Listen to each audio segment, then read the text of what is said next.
Hello, this is chapter 8 of Street Child. Hopefully you've enjoyed the last chapters and you are subscribing to the YouTube channel, or you're looking at the Facebook page. YouTube channel, Mr. Maiden76, you'll see all the videos there. You can leave comments, you can message me, and also the Facebook page, which is Mr. Maiden76 as well. I'd love to see some of the writing I've been doing, particularly in my class. Hopefully you are keeping well and you're working well as well. It'd be great to see some of your fantastic writing.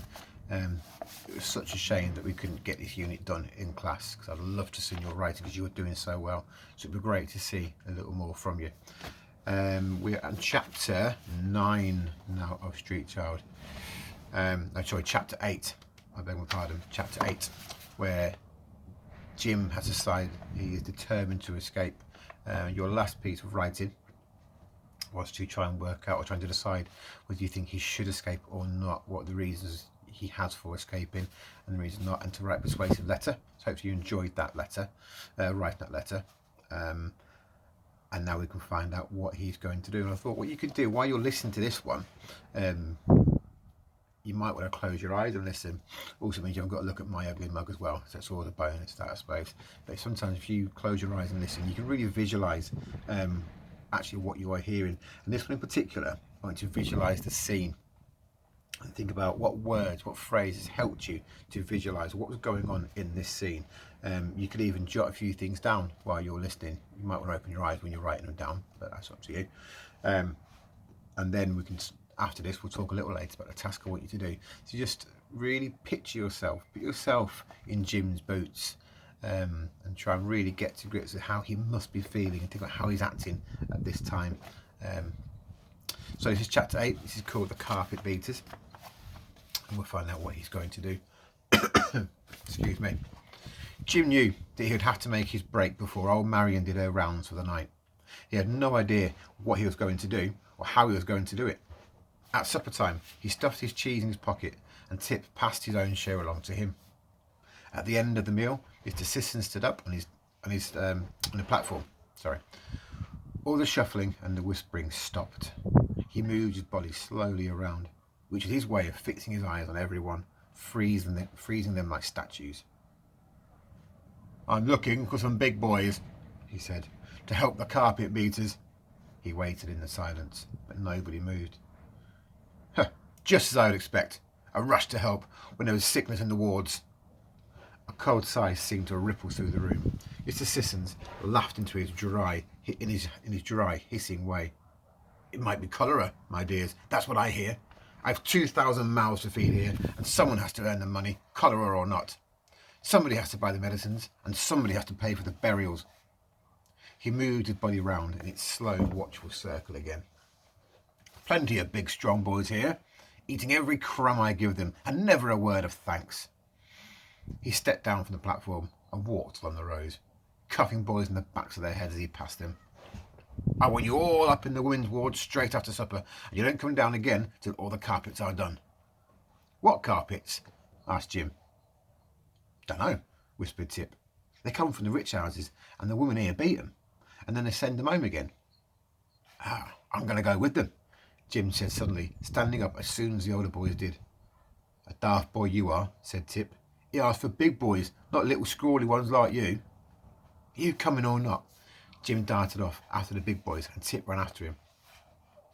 They were taken into one of the infirmary wards. As soon as he saw the people in their beds, Jim thought again about his mother.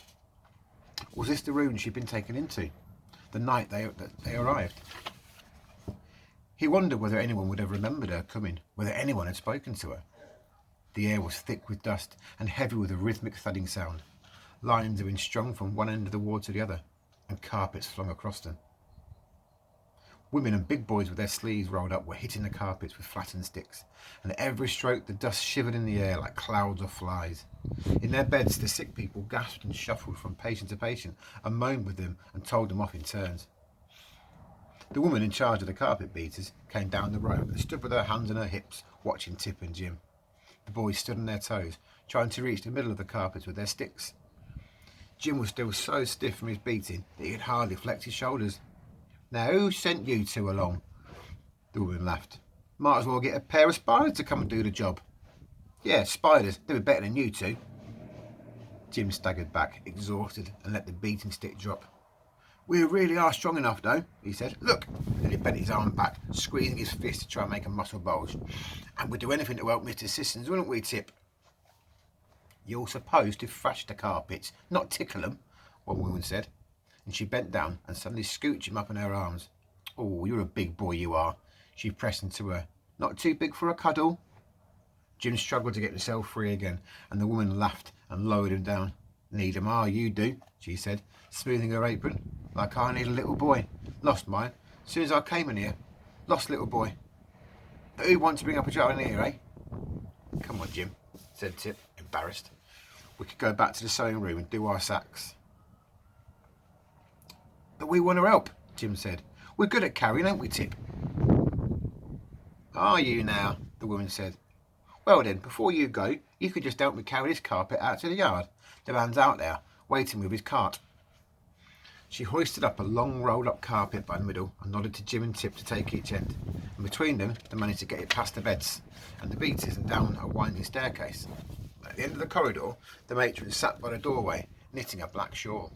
Without looking at them, she unlocked the door and sank back into the dim pool of her candlelight to carry on with her knitting. And outside the door were the railings and the gate. Jim knew that this was the gate he'd come in by all those months ago. He could smell air, miles and miles of air. He could hear the voices of ordinary people in the street outside. He could hear the cries of the city. A man stood just inside the gate with a cart, and when the carpet woman called out to him, he came towards her to help, calling something out to her that made her laugh. Now, you can run back in, boys, the woman said, pushing her hair under her cap. And straight back to your sack making, mind. No more carpet beating for you, little spiders, till you're twice your size. Don't you think so, Thomas? Her voice was light and laughing, but the boys could see by the way she turned her smiling face up towards the man that she was a friend of hers, that he was a friend of hers, and that she was far more interested in him than she was in them. When she followed him into the shadows, under the wall, they knew that she had forgotten all about them, and Jim's wild thing was thudding in his chest. Tip, he whispered. There was the gate, wide open, with the cart halfway inside it. There was the road, the gleam of lamplights, and the clopping of horses' hooves. He felt a rearing of fear and excitement inside him. This was the moment. He felt for his friend's hand and gripped it tight. I daren't, Tip whispered back. Don't forget me, Jim. His hand slipped away. Far away, in the back of his mind, Jim heard the scuff of boots on the snow, and he knew that Tip was running back into the house. Jim crept forward, invisible in the deep shadows, and he stood, hardly breathing, just inside the gate. He heard the carpet woman laughing quietly, and at that moment he took his chance. He slinked himself like a cat into a thin, small shape and glided out of the gate. He tiptoed along the other side of the railings and stood with his breath in his mouth till a cart rumbled past. He darted out beside it and ran right behind it until he was well past the workhouse, till his breath was bursting out of him. At last he fell, weak and panting, into the black well of a side alley. At last he was free. So that's the end of chapter 8. What I thought you could do, hopefully you've jotted down a few words maybe which helped to picture the scene of Jim's escape and how he must have felt. You could perhaps create just a short poem to describe the escape. You can either imagine you are Jim, or you can write it about Jim, about how he must have felt at that time, how he escaped. So you could write your poem from the start of his escape to the point where he was finally free, when he was in the back alley and he slumped to the floor, tired, exhausted, but he had escaped and he was free. So you could such words like escape, invisible, darting, gliding, weak, panting, breath bursting maybe. Now a poem, you don't write a poem in full sentences. You can just write some really carefully chosen words to really get that feeling across. You can Google some list poems and just have an idea of how they can look. It hasn't got to be long. A poem does not have to rhyme. I repeat that, it does not have to rhyme. The best poems ever that I've ever read, ever seen, they don't rhyme. Okay, so don't try and force your poem to rhyme. It doesn't really work, to be honest. The best poems don't rhyme. I'm just looking at some really carefully chosen vocabulary here. So a short poem just to describe Jim's escape, how he must have felt and how he did it. When you've finished it, your first draft, I would read it again if I were you, and I would look at the words.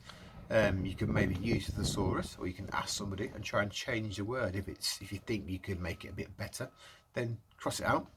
Just write a new word, and you can always do a best copy if you want, and you can post it either on the Facebook page I've got or the YouTube channel. So quite a short task, this one, but a really enjoyable one, and it will get you to really understand how Jim must have felt.